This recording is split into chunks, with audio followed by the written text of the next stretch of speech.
Hey guys, Ryan here. Today we have a really cool episode. Really fortunate to have my business partners from another business on the pod. I've got Eric, Cassandra, and Joel. They are my partners in another business I own called Roller Hockey London. It's a sports league that we own here in London, Ontario. Thought it'd be really cool to have them on and talk a lot about roller hockey, the business of roller hockey, community, and really just what it takes to, get a league going and have partners that you really trust and that you really, really love working with. I mean, I just love working with these guys. They're friends, but more importantly, they're really good business partners. And we get into it, the four of us. It's a blast. So excited to share this with you and excited to have my partners from Roller Hockey London on the pod. Let's get into it. Well, we're starting. I'm officially starting. We're here with this is cool because I do this podcast. Scott's not here, my co-host today, but do this podcast and we're about business, entrepreneurship, that sort of thing. And I've got three of the coolest people I know that are partners with me in a side business that I talk about, these side businesses I do. But this is one, RHL, Roller Hockey London, that, I got Cassandra, I got Eric Varden, and I got Joel here, not Joel. Yep. And, we're all partners in the RHL. So this is awesome, guys.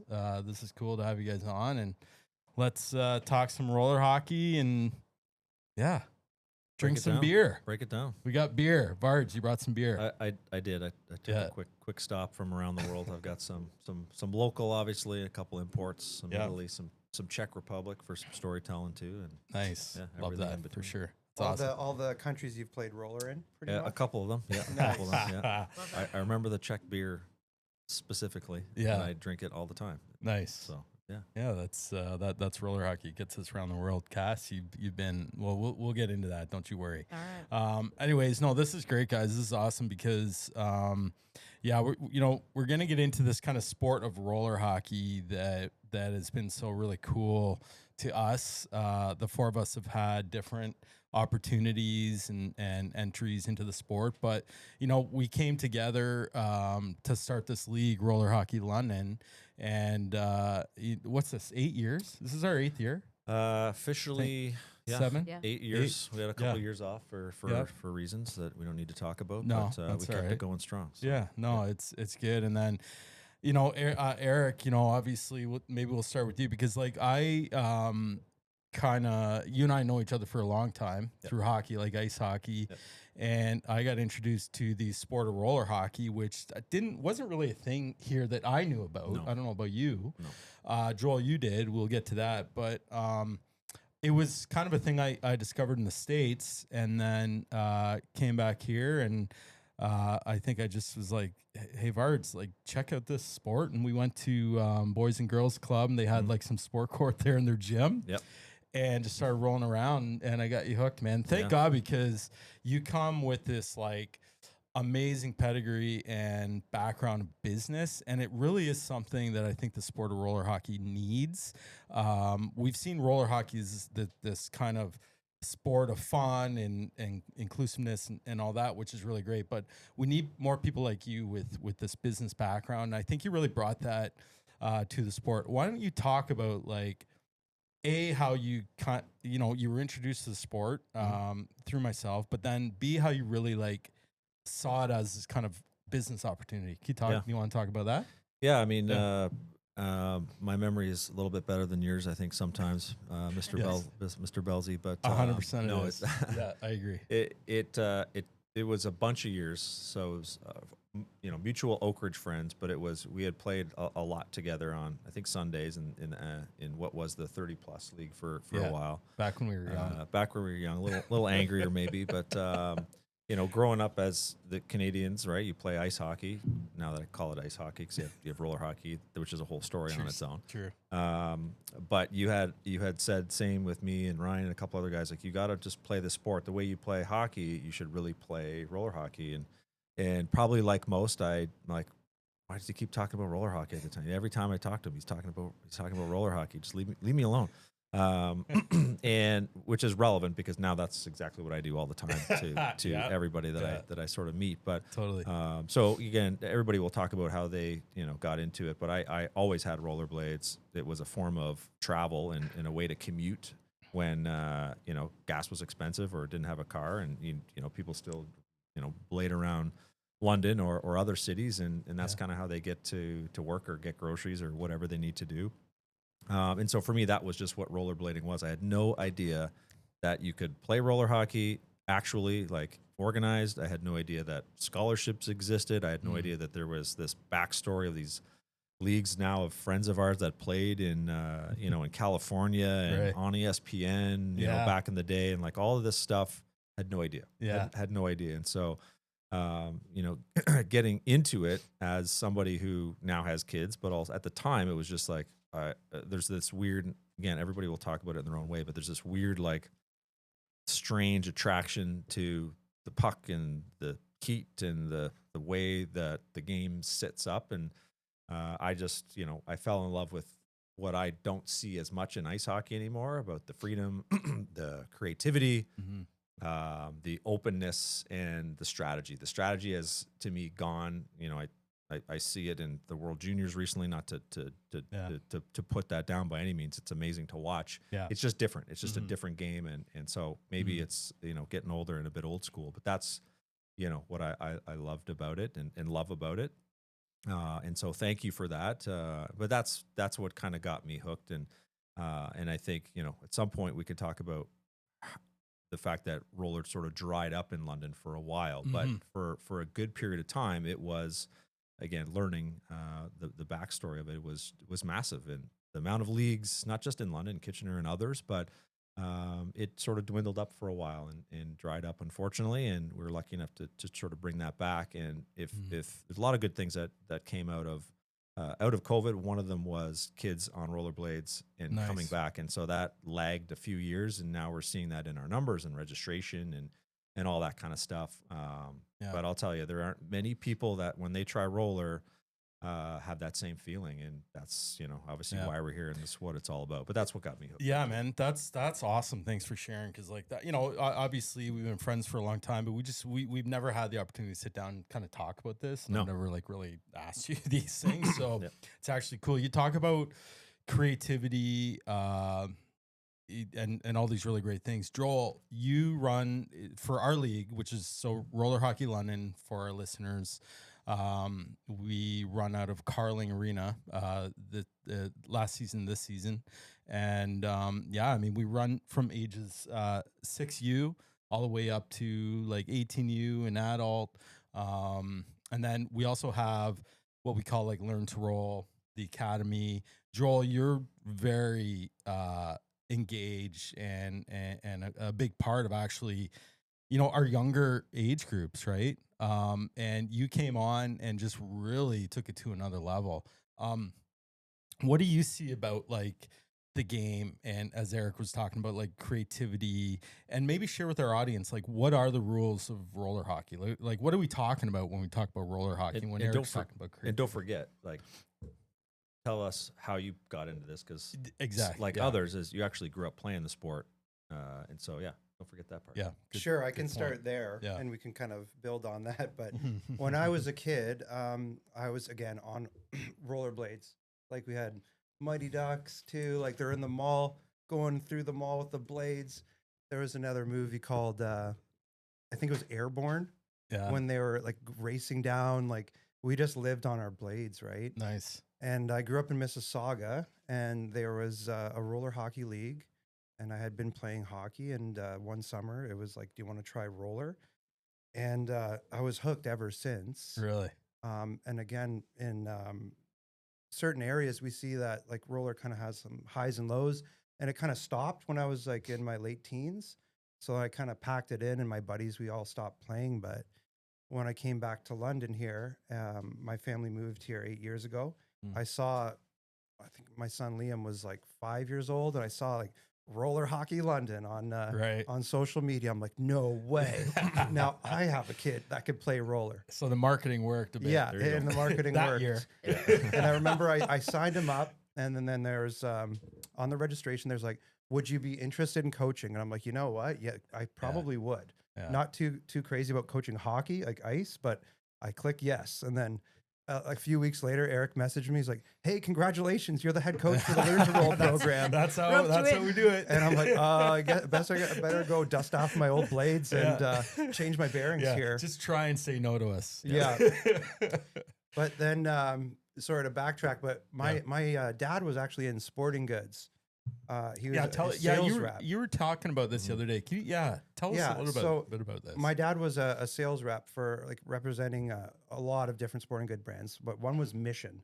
So when Mission came on the scene, we all know like they just took over roller. Yeah. So we were just decked out, all Mission gear, like Mission team sponsor. We were going into tournaments, like the swag, the pants, and like the matching gloves, no hockey teams were doing that back then. Like it was like the coolest look. We felt like rock stars, and we're playing with like all our friends, all our buddies. So like we just couldn't beat that. And having that experience growing up, and then coming back to London now and doing that again with my kids and all of our friends, it's a dream. Talk about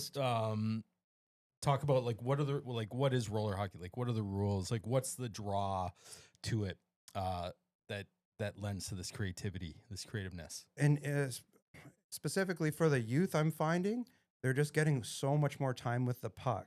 So they lift their head up and then they like look around, like nobody's attacking them. Right. Like when you were looking at youth in like especially half ice from the U8 to like U9 level, like it's just a battle. There's just a cluster of these kids jammed up, and it's just like you're just smacking the puck away. Yeah. But when even the kids at 6 to 7, when they're playing and they're controlling and looking up, skating, they have so much more room. So just to see the creativity from those players to get that experience is like, you don't have to shoot the puck away. Hold on to it. Have a look, and then they have their friends. They're, he's open over there. And then you're starting to see the playmaking happening at such a young age in roller, I'm finding. So that's kind of my favorite thing, is just watching these kids have some time with the puck. Like, oh, look, he's skating, like not just ripping it down the boards. Yeah. So you mentioned like a lot more puck touches because it's 4-on-4, no icing, no offsides, right? That's right. So it's wide open. You have a lot more space, and like you said,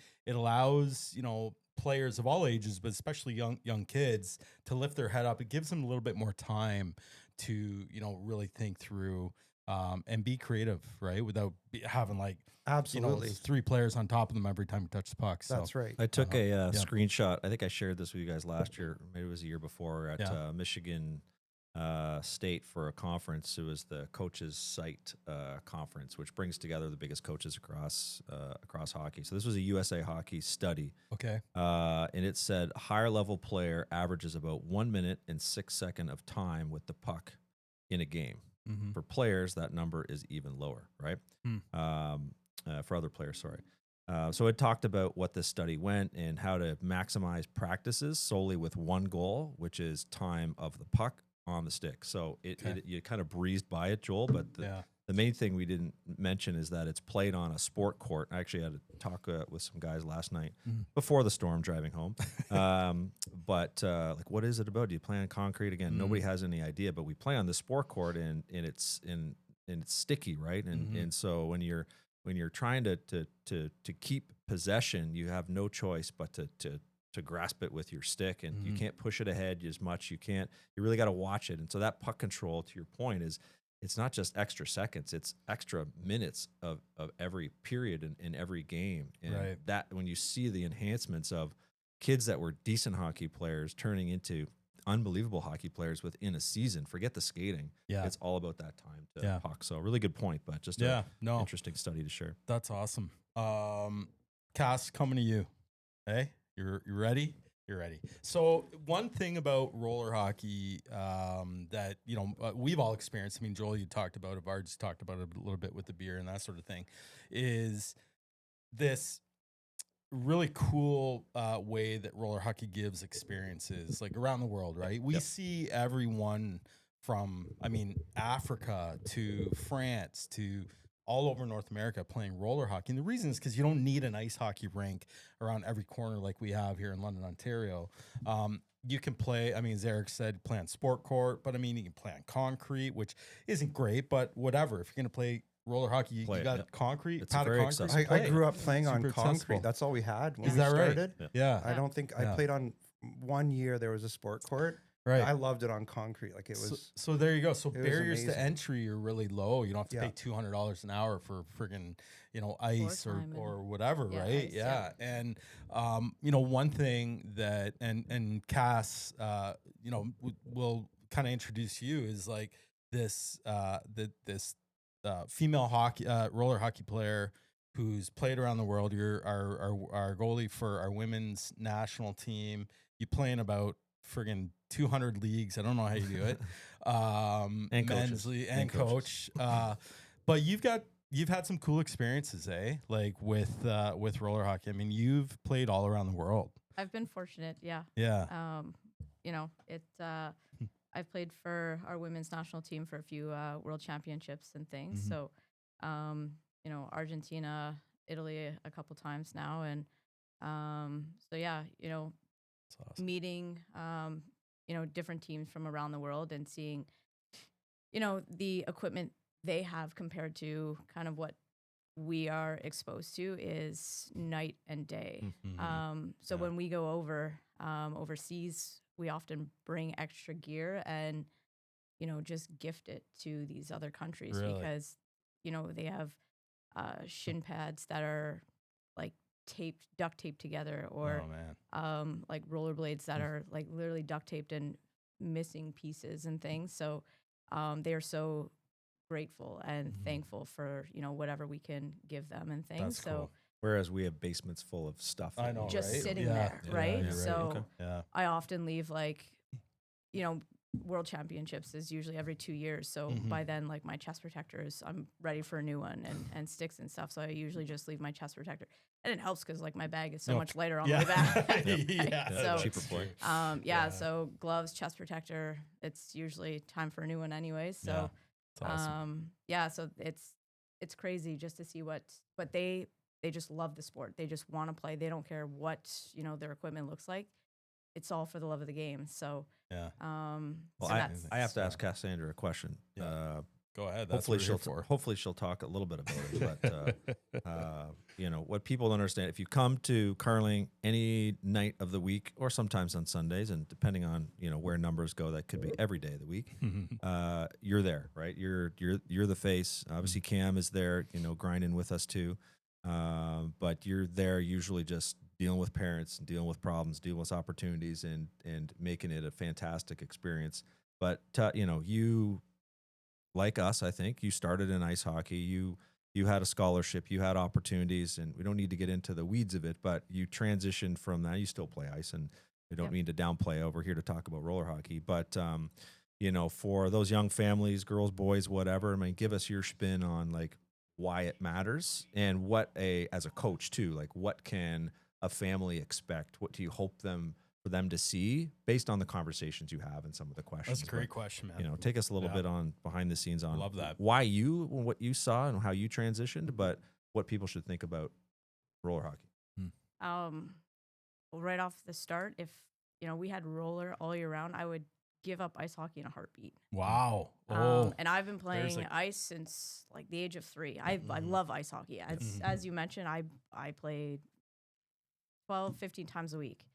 But if I would have known about roller at a younger age, I wish I would have started. I mean, even now I've been playing maybe 13, 14 years.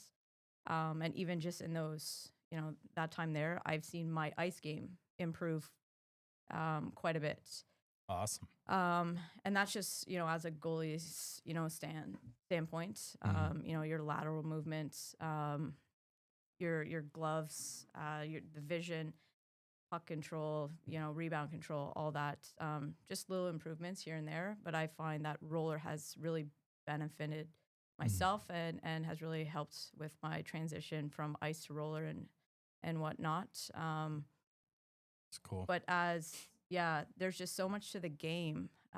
Like we've mentioned, the rules 4-on-4, no icing, no offsides. Mhm. It opens the game up big time. A lot of creativity from the players.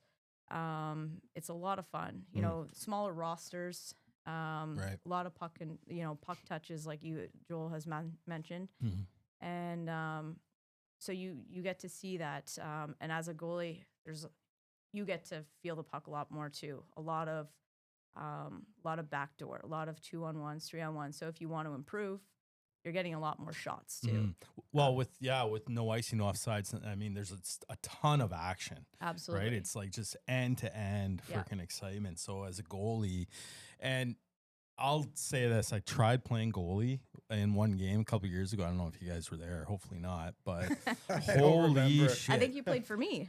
Oh, me? Oh, I think you I might. played for Okay, well me. there you go. Oh Yeah. my god, I would have loved to see that, Belzy. Yeah. dude. I'm telling you, it was one of the hardest things I've ever done, and so much respect to goalies now, especially roller hockey. First, I was sweating my bag off, Yeah. and it was just like, and then secondly, just like moving laterally, understanding, like it's so quick, especially roller hockey. It's just there's so many things that are happening. Yeah. And that transition from one end to the other end can happen in a split second. You just have to be ready Yes. all the time. So, man, just like that was a cool experience for me, but it gives me a new appreciation for goalies like yourself, for sure. Thank you. Yeah, you're So- welcome. So what should kids? So to your point, if we had an arena and it had a facility all year round, I think there would be a long lineup of people that would have the same statement. I'm one of them. I think everybody here, we're biased. Duke as well, Yeah. maybe, Come on but in. it's an interesting conversation because, part of the business part when we started, and we should tell that story, was talking to Hockey Canada, talking to local groups, talking to ball hockey, talking et cetera. And there was this weird like, we don't really want to be involved.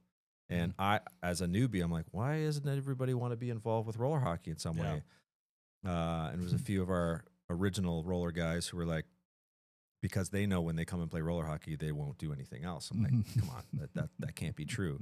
We're all sitting here talking about it, but it is very true. It's so true. There are a lot of kids, and you come on any day, and if we lined them up and said, if you could stop playing ice hockey, would you play roller hockey? They would probably say yes as well. And so there is an opportunity. There is a point in time, I think, where that will become a reality. It's hard just because of the beast that is ice hockey and the pressure and the size and all of those kinds of things. And that's not wrong. And I still love ice hockey and I love everything about it.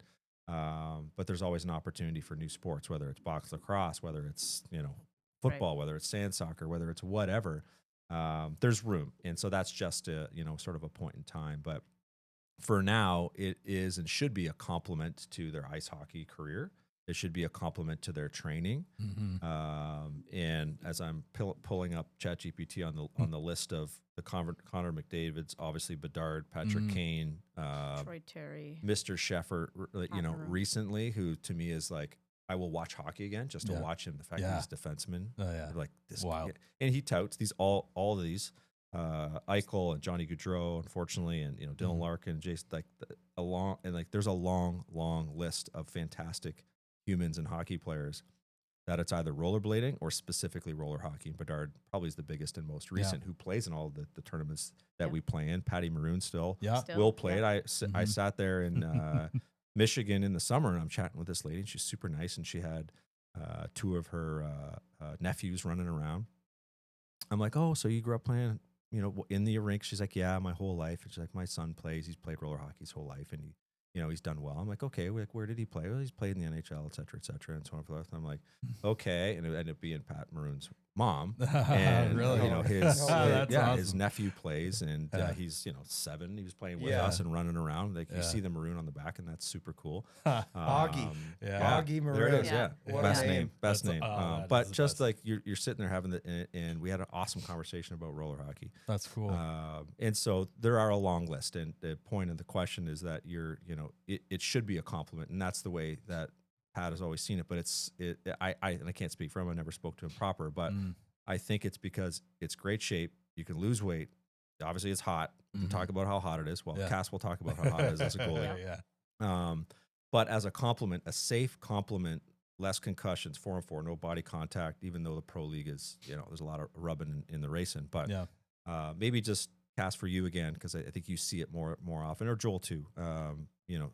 Talk about the complement of why every ice hockey player, whether they just love it and they want to get better, or they're serious and they want to become the best hockey player, should be playing roller hockey. Well, that's exactly it. It should be a complement and not necessarily like not a replacement, right? We see nowadays parents always just being like, there's the summertime, there's 3-on-3 hockey, there's summer camps, there's Joel, you can jump in.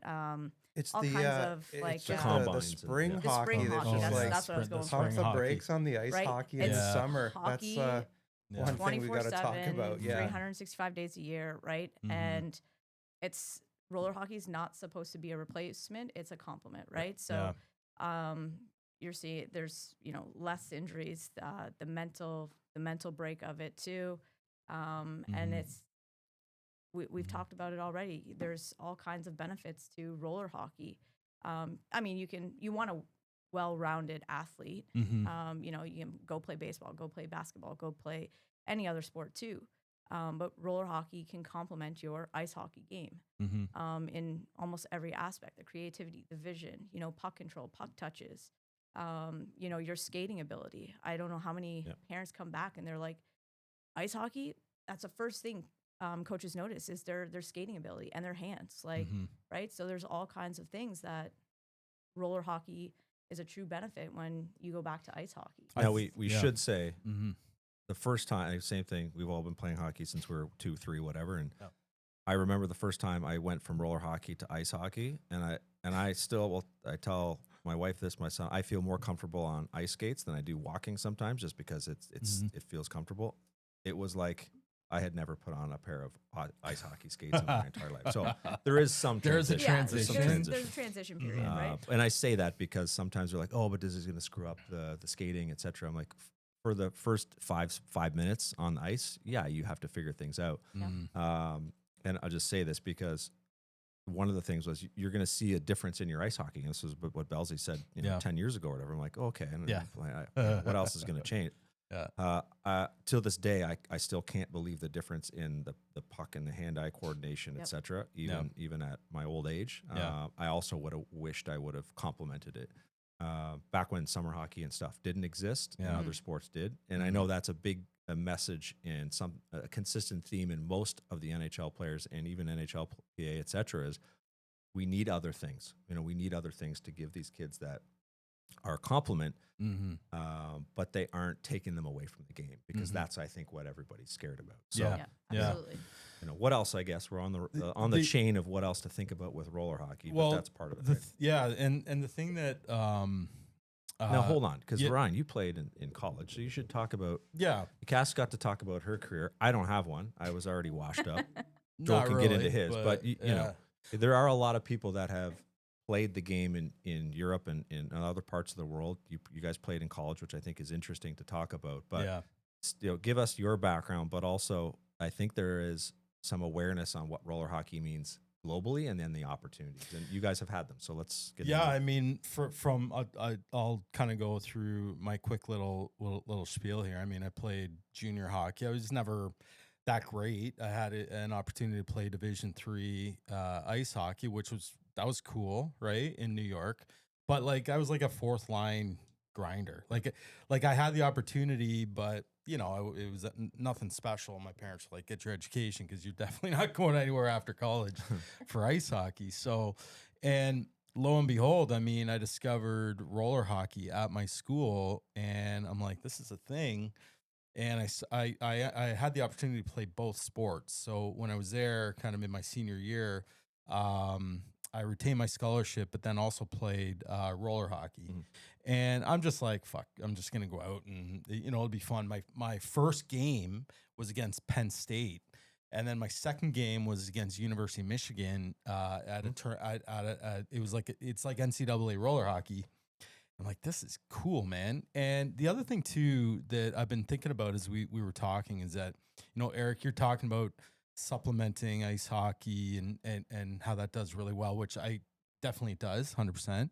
But I think to roller hockey, you need to almost look at it as a bit of a different sport, because in my experience as not a great ice hockey player, like good enough to, play D3 ice. Eric was way better at ice than I was. But still am. When you still are. Well, I haven't played ice in a long time, so we'll see.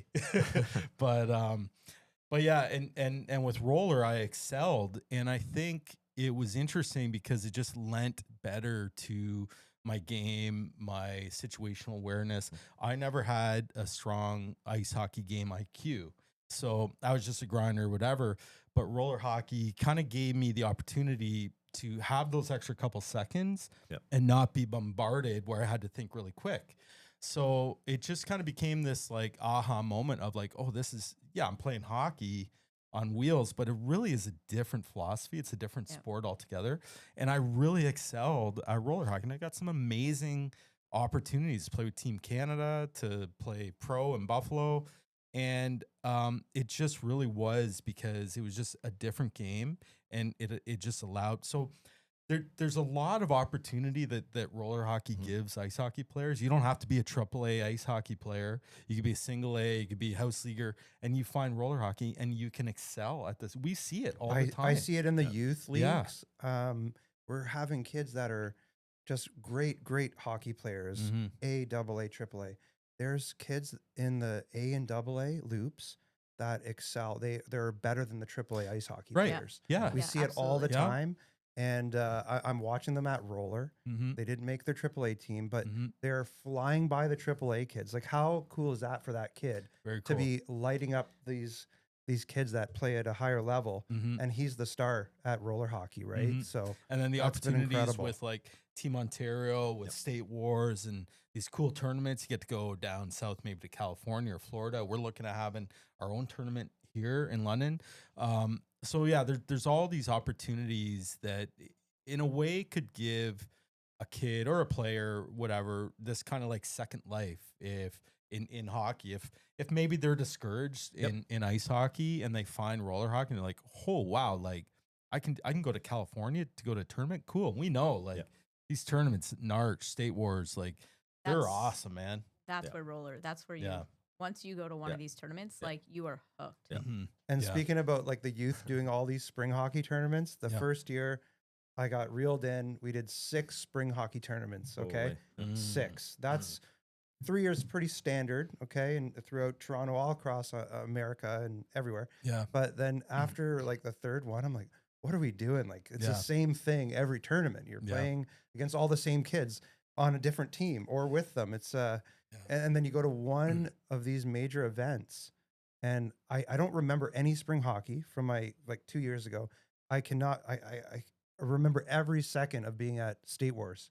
Cool. With my kids and coaching for Team Ontario and Team Canada last year. Yeah. And I don't remember any of these other spring hockey tournaments. Let's talk about that, because I think the biggest difference is there's not as many of them, right? There's compared to the amount of youth hockey tournaments and that kind of thing, the access to the sport and at different levels, et cetera. And I think that serves the purpose of what the ice hockey community is looking for. And it's fantastic. Globally, though, roller hockey is more accessible. You don't need a huge arena to chill it and to keep it cool and all those kinds of things. Yeah. But I think there are a lot of people that would be surprised that you can go to a rink in Italy or Czech Republic, and it is quite normal that you'll have a few thousand people there watching a pro roller hockey game every night of the week, or every week of the season. And that's expected. And ice hockey is the secondary there. It's not as much as it is. And so, and even in the US, right, whether you want to get a scholarship and play in the national championships for your college or university, that's a real thing. California has the weather opportunity there that we don't, but it is ingrained that most kids play roller hockey, and then sometimes they supplement with ice hockey. So Canada is a bit of on its island of its own, where it is not everything at roller hockey. It is ice, but in the rest of the world, for the most part, you'll see more people, playing roller hockey. So maybe just tell me about, for you guys, like, I remember my sort of first experience to roller going to Italy with this guy. I was the beer carrier because I just dislocated my shoulder. Oh in yeah, it- right. In Forgot about that. I think the technically last Narch tournament in Toronto. So that was right. fun. But what have you guys seen in terms of your trips around and that has surprised you about the roller hockey community? Because I think that's one thing. When you get into it, you play in London. When you get to see a tournament in Indiana or Michigan or California, that's one thing. But then there's this global opportunity as well. So Sorry, I'll start, but you guys have way more experiences than I do. But my initial experience on the international level is when I made this Team Canada with like Brett Leggett and some of our other guys that we know, and it was the Pan Am Games in Colombia, and we're in our 20s or whatever. We go to Colombia and we're like, "Where's the rink?" We go to the Army base. We get our bags checked. We go and there's this rink in an airplane hangar on an Army base in Colombia, like a legit rink with stands and whatever, roller hockey rink, right? That's awesome. And yeah, you're thinking, shit, if they can build a rink in an airplane hangar in Colombia, you can build a rink anywhere. Absolutely. And that experience was just phenomenal. Being in another country. I don't know why the hell my parents ever let me do that, but I mean, they let us go. There's no social media back there or FaceTime or whatever, right? They just, hey, get out of here and come back.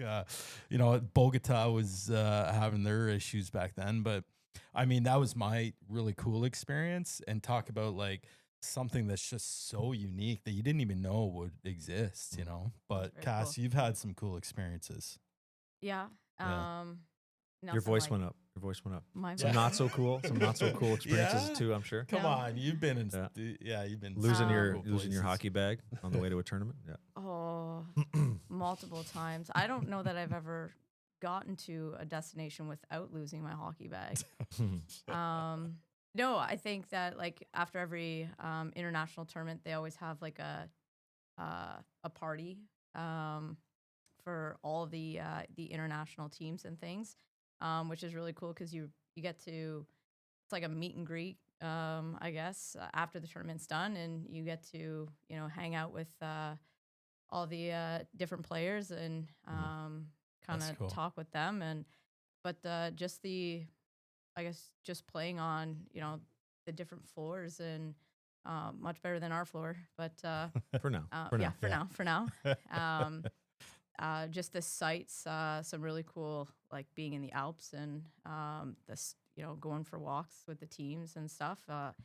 Just the whole experience and things. Like in Switzerland, or Italy. We were up in Italy? the Alps.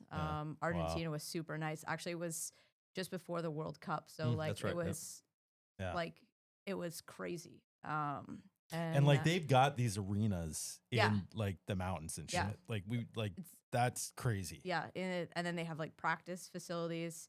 So you would have like practice in the morning and then game like later in the afternoon, and so just like light skates and stuff. So it's super cool. Yeah. Well, and that you bring the point of the international getting together, and that to me that's one thing that is different than most of the tournaments I ever played in. Is a lot of it is local, a lot of the same teams that you play against, and some come from the U.S. or certain parts of Canada, et cetera. But there's always an Australia team. There's always a Colombia team. There's you're meeting people and they stay for weeks, and so you just spend so much time with them if you can. But people make a habit of it, and we've all been there. As you go for a few days, if we're lucky, it's close enough, you can come home. You take your other kid that's a little bit older to the sort of the next group, but people are there sometimes for 2 weeks plus. Cassandra's usually there for 2 weeks plus. Yep. Then you get to watch the pro teams play, which we should talk about the pro opportunity. But it's so much entertainment, it's so much family, and it's so many new people of this sort of shared love. I think that to me is what's very different. Plus, they make it a memory. They do it because there's not so many of them. They make it so special and so different. That everybody should check it out. But to your point is when you go to one, get yourself, if you're lucky, a big medal. I mean, kids are hooked. I mean, my son doesn't talk about anything else except for when we're going back to the next one. And that's awesome. I know they go above and beyond, right? Like the smoke show, the skills comp, the the huge trophies, the awards, the pins, the trading Yes. pins Yeah. is a huge hit with the kids. Yeah. Which reminds me, we've got to get our RHL pin sorted. I was going to bring that up to you guys, but Good we're call, going yeah. to get our We could pins use sorted some for of We're those. getting pins. Yeah, We're getting bring pins the this pins. year. The pins are back. All right. Pins Not are that they back. maybe ever The went pins away. are They went back, away yeah. from me, but Yeah. there's Yeah. We'll lots take the a pins are picture back. of Sweet. Liam's collection. We'll, Yeah. we'll Nice. It's throw a a picture of- huge yeah. hit. Oh, Yeah. there you go. That's awesome. Varts, I want to talk about the pro. Like, Yeah. I'm glad you brought that up. But before that, I kind of want to get into just talk about like the accessibility, the barriers to entry with roller hockey.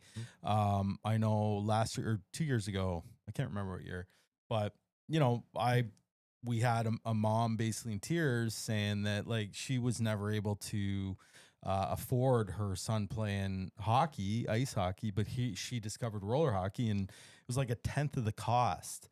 And she was like just so excited that her son could play hockey, right? Yeah, roller hockey, ice hockey, whatever. Her son was playing hockey. And I think that's part of the draw, or something that people might not know a lot about as well, is that like the expense is so little compared to ice hockey. A, because you're not paying the big expenses of ice, right? And then I think just like the equipment and that sort of thing.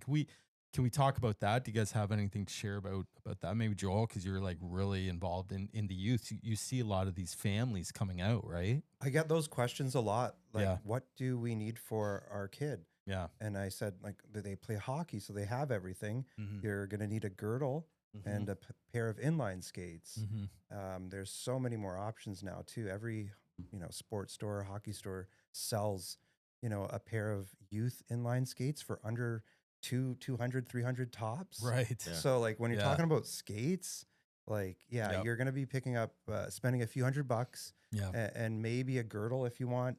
And with RHL we include pants and jersey. Yep. So just show up. Yeah. You're going to grab a girdle and a pair of blades and you're good to go. And registration is a lot low because we're not paying these expensive ice costs, right? Yeah, especially for usually that question comes up for the younger kids that learn to roll, which is under 6, depending on the time frame of when they've started. But you can buy a pair of adjustable roller hockey skates for kids that last 3 or 4 years. You don't need to buy it. You don't need to buy a new one. I don't know why they don't have those for ice hockey, but they are pretty cheap when it comes to that.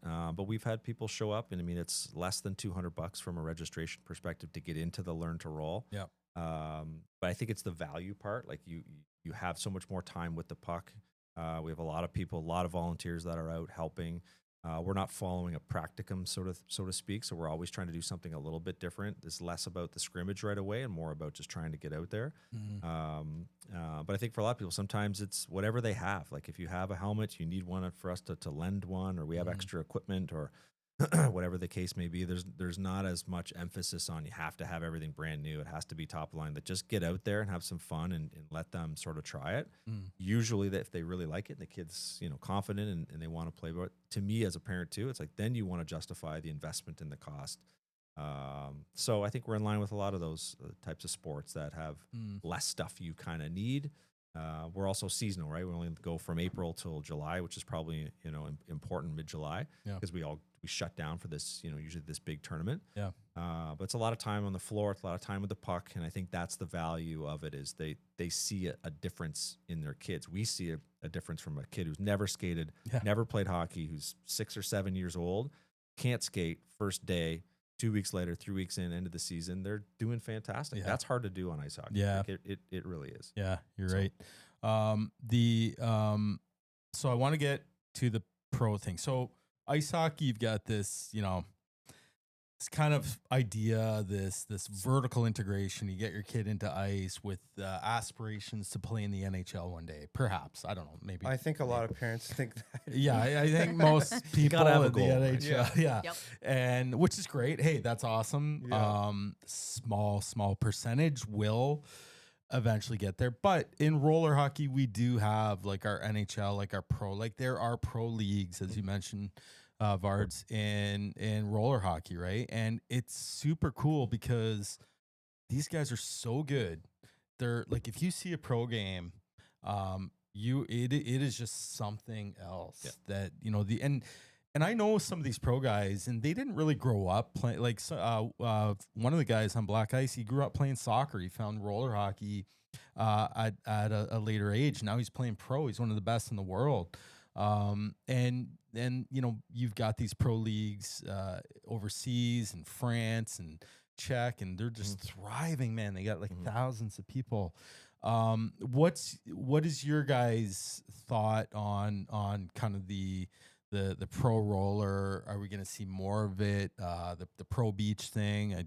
I'm hearing rumblings about that coming back. What are your guys' thoughts about? Well, probably for people that I mean, just before COVID, unfortunately, there was a big surge of franchises being invested in and purchased from the National Roller Hockey League.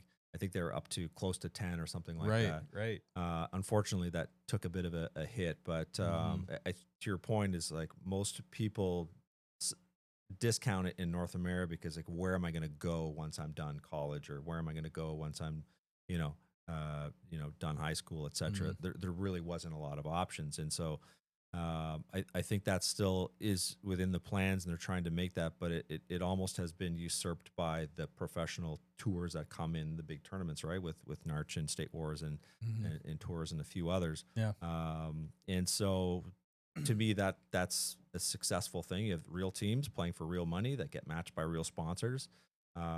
But the sport still needs to evolve to have that place where people can aspire to play. Yeah. As we talked about, I think people underestimate or discount the opportunity that is from a post-secondary perspective, specifically in the U.S. for a partial or sometimes even full scholarship, and the opportunity that comes with it with roller hockey. I think that's a great aspiration to start. Yeah. But as you're seeing the numbers and the growth and the amount of NHL players that are crediting or at least talking about how roller hockey supported them, I think and I hope that you'll start to see that from a professional or NHL or others perspective, investing in the sport just like they do in ball hockey or other complementary. So part of that is we'll see, but I think there's a lot of people and a lot of rumblings talking about what's next and what can be built for it, because there's a fan base there and there's a growing opportunity for a lot of people. So yeah, whether we see that in London, Ontario, I guess time will tell, but it would be fun. Yeah, that would be fun. That'd be and Joel and Cass, I mean, you guys coached the State Wars team, Team Ontario, right? Teams. Yeah, you guys are there. It seems like you guys are there for a friggin' year when you go, but like that's pretty cool, right? I mean, we have two of our RHL people like as Team Ontario coaches, right? Like so can you guys explain a little bit about what State Wars is when it like what's Team Ontario? Who do you play? Can you guys explain that experience? Because it's super cool. Well, it's kind of changed every year so far. True. So yeah. Well, what is it for those that don't know? Essentially, you try out for your state or province, and then teams are picked based off of tryouts, and then so it's per age group. Almost every age group has a team if we have enough players, and then you represent your province, so Ontario. And we go down depending on where the tournament is this year. In Fort Wayne. Last year was in Taylor, Michigan. Michigan. So still pretty close to us. Yeah. So it rotates every year. Yeah. Indiana. Yeah, we did a full cycle with our 6U and brought them up to 8U. Yeah. So we did the first year was Indiana, then we did St. Louis, and then last year in Michigan. So I was driving with Liam today, and I'm like, we've done all of them. It's been it's going to be our fourth season. That's super cool, man. I can't even believe that we've done all of the State Wars. So. And like all the way from 6U. So we've got 6U teams playing other 6U kids in other provinces, other states. Michigan, Florida, how California, cool is that? Hawaii. Yeah, Hawaii was Colombia. there last year. Like who wouldn't want to do that, man? It's wild. Yeah. So State Wars just put out actually, I think it was you that sent it. Wasn't it? I did. Oh, you did. The Beyond the Boards? Yeah, Beyond the yeah. And so they were saying that's cool. It's just under 400 teams throughout that they had last year. Yeah. Wow. It was like 397 or something like that. Over 2 weeks, right? Over 2 weeks, yeah. So Wow. it's a lot of planning. Yeah. And they do a great crazy. job. I It's don't know awesome. how they do it. Yeah, but it's it's fantastic. incredible. It's an event. So it was their 21st year. Was it last year or so. this year? This year, I think. This year. Mm-hmm. That they've been doing it. So what's cool about these events too that I've just noticed that so for our audience, for people that don't know, is that there's no Zamboni. So you're like one game after another. You'll have a pro game, then you'll have your 6U right on the floor after, and then you'll have like, I don't know, an adult 35 plus after that. Like it's just one game after another, after another, after another. It's just like constant action, man. There's this energy at these events, right? Yeah. It's just incredible. 4 rinks nonstop all day long for 2 straight weeks. It's great. Love it. Yeah. And Can't get enough of it. the skills competition, they make it so amazing for the kids. Talk about that. Every age group will have a skills competition, and now they've introduced like an 8-person roster for the skills competition. So every player on the team gets an opportunity to choose a skill. So they have like a sniper, like a breakaway on the goalie, or they'll have a fastest skater, obstacle course, and like shooting targets. So you're going to get this like an incredible experience doing that on top of everything else. The pin trading, playing all these different teams, different states, meeting all these kids. Like the kids are on blades skating around the entire rink. That's it's encouraged. Like they're encouraged. They're encouraged on their blades with families zipping through, like, flying around. There's like amazing sponsors there. All the biggest names in roller hockey. All the kids are at the booths checking out wheels and skates. Like if you could bring the entire roller world into one event, and not to mention like Narch, all of these amazing tournaments. But State War is one that I've had so much experience with. And from the first year, my little guy could barely skate, could barely touch the puck. We had 2-year age group, right? So you have like let's say like a 2016 and a 2017 merged together.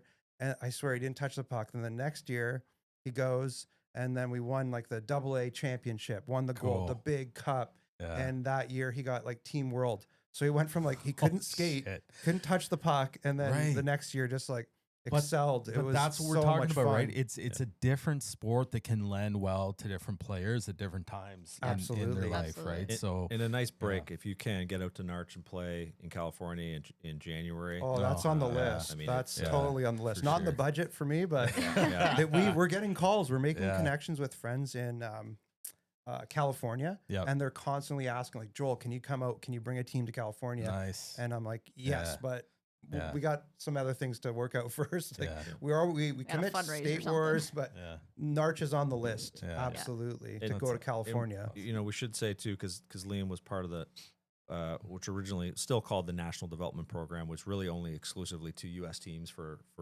players. For a long time. They did extend that to Canadian players, right? For State Wars last year, which I think worked out well. But your son played, so maybe talk about that opportunity for kids too. That they make Team Ontario. What does the NDP, playing for Team Canada opportunity look like for them? That was an incredible experience. So last year I saw it happening.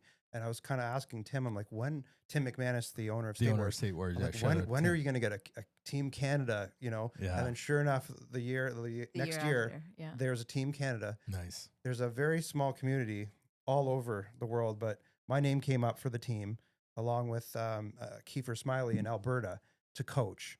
Wow. I'm like, I don't even know if like my kid can get on this team. And now I'm he coaching. Can now if you're the coach. So we got to build this roster with kids from Alberta, and then some of our core kids here in London and Ontario, and it was the best and most exciting experience I've ever had.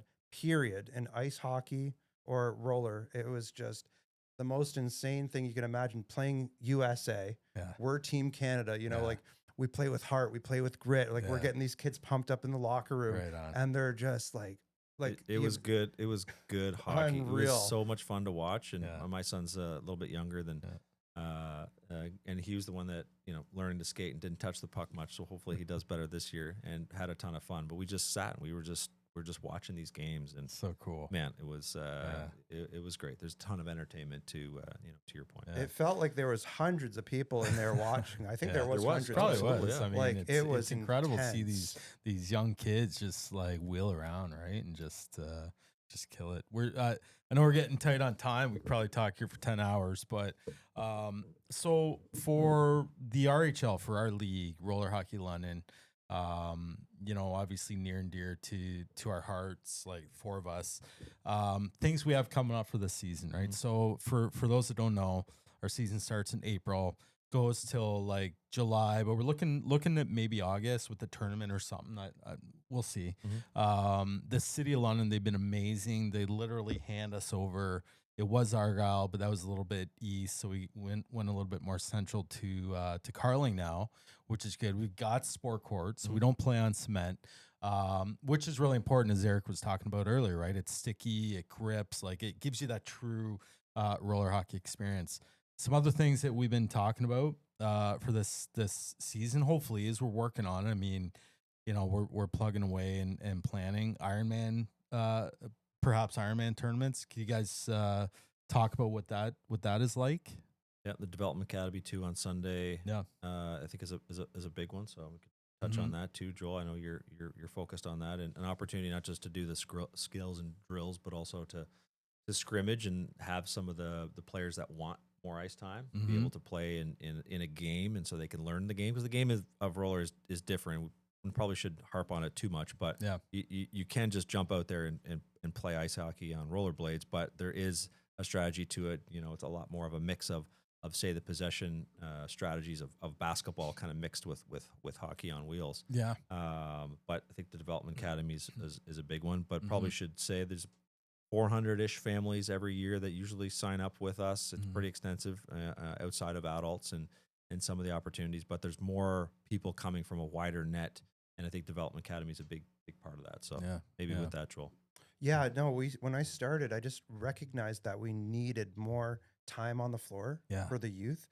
We offer an amazing experience through the games. Like, you're going to show up every week, play your game, but there's more, like, with the development of the game. Yeah. So now we're even adding another part to that, which would be like our scrimmage series. Yeah. There's a lot of kids playing baseball, soccer, lacrosse, every other sport, and now they can come and play a pickup game, like a scrimmage, and we'll be doing development and coaching throughout that. So we're going to run that this for the first time this season.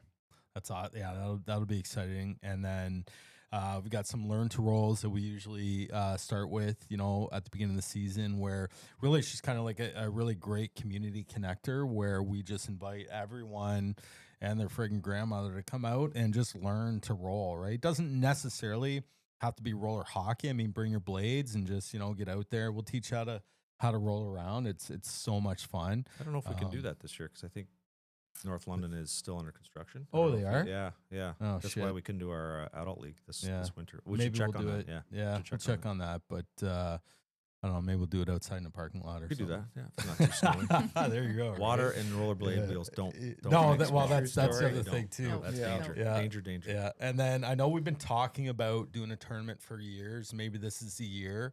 That'd be really exciting for us to do a tournament. And then several years back, we did this kind of like pro showcase. Eric, you remember we did this, where we had a London team, we had a Detroit team, Buffalo team, Toronto team. Some of the really best players around the world at that time, Brandon Hawkins, Yep. Some of our local guys, Furlong, Glover, some guys from Buffalo. It was amazing, and it really showcased locally here in our own backyard what pro roller hockey can really is really about. And we had a lot of our families come out and watch that. So we're looking to do that again, potentially. And I don't know, maybe like a festival. Have some food trucks out. We got food trucks out one year. It's a blast, man, and it's a vibe, right? And it's about community. It's about, there's no BS, not a lot of toxicity. That's right. It's a fun vibe that you can just kind of get away from the ice hockey rink and enjoy hockey on wheels, I guess, sort of thing. So I don't know. We're coming to a close. Anything else? What do we miss? It's about that Roller covered Hockey quite a London, bit. right? Roller Hockey London. yeah. Just Google it. You'll find us. What do we? RHL. Rollerhockeylondon.com. Yep. Right, and then on socials, Instagram, Facebook. And check out State Wars. Check out Narch. I mean, man, you're really gonna get an idea of what roller hockey's about if you check out some of these pro leagues and that sort of thing. But man, give us a holler, email, whatever. We're planning. We're ready to ramp up for April, and Yeah, that was good, guys. Yeah. That was a awesome. blast, sure. eh? Yeah. All right. Well, maybe more to come. We'll see. We could probably talk about roller hockey for All day long. weeks, right? right. So, but yeah, no, we'll see you at the rink. Thanks, guys. It's been awesome, and signing off. We'll talk later. Yeah. All right. Cheers. Cheers, guys. Cheers with the.